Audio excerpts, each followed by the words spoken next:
Hi, I'm John Galfano. I'm a headshot photographer in Seattle, and welcome to my studio.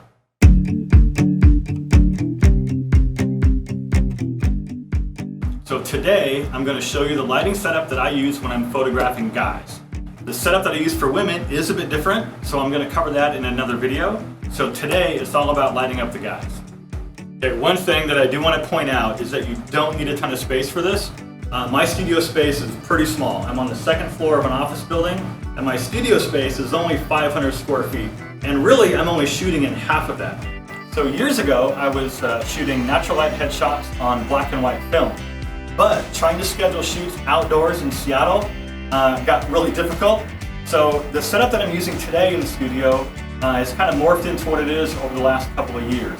I'm using 5 lights. And although on the surface it may appear somewhat complicated, it's really not. So let's dive in and I'll explain everything. The background that I'm using is just a standard white seamless paper, and I'm using 2 Alien B400s to light the background to pure white. These are both triggered optically. Everything else in the studio has a radio trigger on.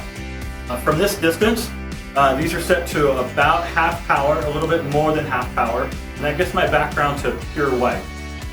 It'll overexpose to about a full stop. Anything more than a full stop over and it just starts to introduce lens flare back into the camera and it starts looking really bad.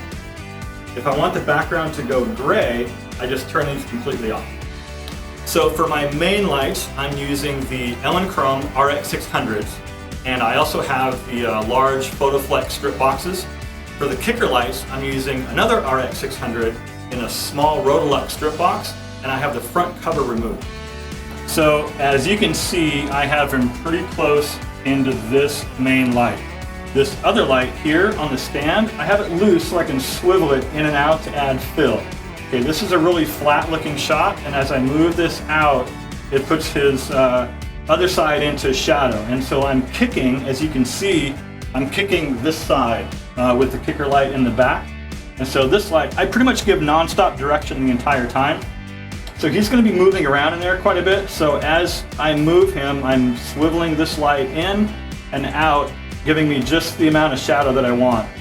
So let's go ahead and shoot for a little bit and you'll be able to see some of that process.